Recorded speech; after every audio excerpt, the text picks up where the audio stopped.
आज हम एक ऐसे विषय पर बात करने वाले हैं जो सिर्फ पर्यावरण से नहीं बल्कि हम सबके भविष्य से जुड़ा है।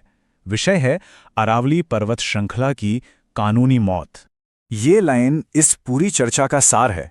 ये कोई साधारण बहस नहीं है, ये हमारे भविष्य के लिए एक वेकअप कॉल है। तो चलिए शुरू करते हैं, क्योंकि हालात वाकई में बहुत गंभीर हैं।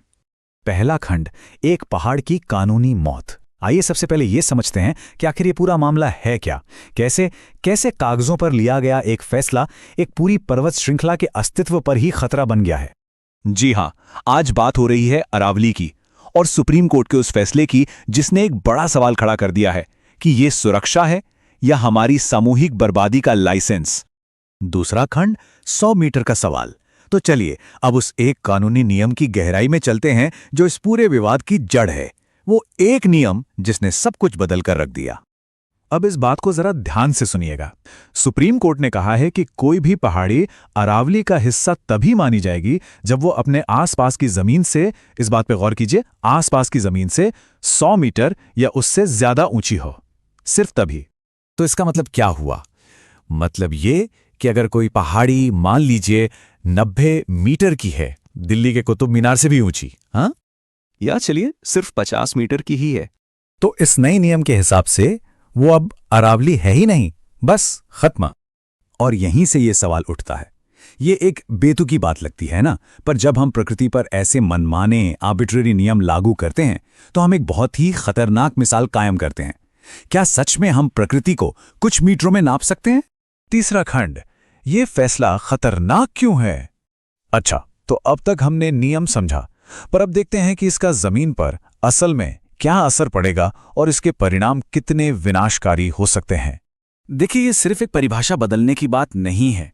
ये एक लीगल शॉर्टकट है, एक तरीका जिससे अरावली को धीरे धीरे कानूनी तौर पर खत्म किया जा सके। इसका सीधा सा मतलब ये है कि जो छोटी छोटी पहाड़ियां हमारा पानी रोक रही थीं, जो धूल को दिल्ली आने से रोक रही थीं, जो न जाने कितने जंगली जानवरों का घर थीं, अब उन पर माइनिंग हो सकती है, कंस्ट्रक्शन हो सकता है और सब कुछ हमारी आंखों के सामने होगा, और वो भी बिल्कुल लीगली। क्योंकि अरावली सिर्फ पत्थरों का ढेर नहीं है ना? ये एक नेचुरल शील्ड है, एक सुरक्षा कवच। इसके कमजोर होने का सीधा सीधा मतलब है कि राजस्थान में रेगिस्तान आगे बढ़ेगा, दिल्ली एनसीआर की हवा और जहरीली होगी और हमारा जो ग्राउंड वाटर लेवल है ना, वो लगातार नीचे जाता रहेगा। ये सब एक के बाद एक होने वाली चीजें हैं, एक डोमिनो इफेक्ट जो लाखों करोड़ों लोगों की जिंदगी पर असर डालेगा। तो फिर जब आने वाली पीढ़ियां हमसे पूछेंगी कि आपने आवाज क्यों नहीं उठाई, तो हम क्या कहेंगे? क्या जवाब होगा हमारे पास? चौथा खंड, सिस्टम के खेल को समझना।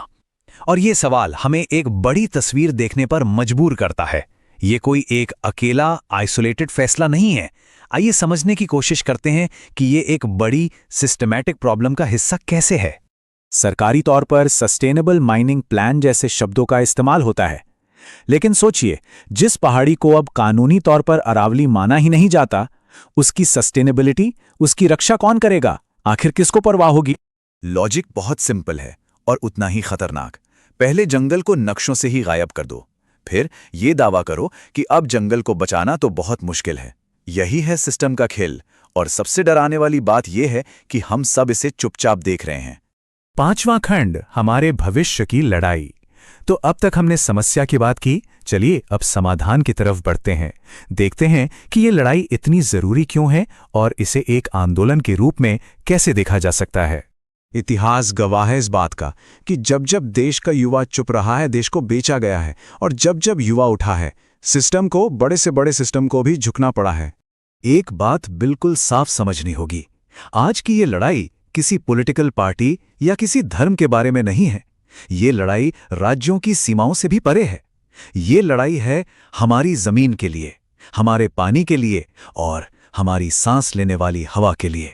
याद रखिए, जब किसी फैसले का असर, उसका प्रभाव गलत हो रहा हो, तो सवाल पूछना सिर्फ हमारा अधिकार नहीं रह जाता, यह हमारी जिम्मेदारी बन जाती है, हमारी नैतिक जिम्मेदारी। तो अब सवाल उठता है कि किया क्या जा सकता है। देखिए, 3 सिंपल चीजें हैं। पहला, सवाल पूछिए। अपने चुने हुए नेताओं से, प्रतिनिधियों से पूछिए कि वे अरावली को बचाने के लिए क्या कर रहे हैं। दूसरा, जानकारी साझा कीजिए। इस विश्लेषण को अपने दोस्तों, अपने परिवार तक पहुंचाएं। ताकि ज़्यादा से ज़्यादा लोग जागरूक हों। और तीसरा और सबसे ज़रूरी, बोलना शुरू कीजिए। सोशल मीडिया पर #सेव अरावली का इस्तेमाल कीजिए, क्योंकि जब तक हम सब मिलकर एक साथ नहीं बोलेंगे ना, तब तक कोई नहीं सुनेगा। और एक आखिरी सवाल, अगर आज अरावली को नहीं बचाया गया तो कल किसकी बारी होगी? कोई और पहाड़, कोई और जंगल? यह सिलसिला आखिर कहां जाकर रुकेगा? बस एक बात याद रखिएगा, अरावली बचेगी तो हम बचेंगे। चुप मत रहिए, क्योंकि हमारी चुप्पी इस बर्बादी में हमारी सहमति ना बन जाए।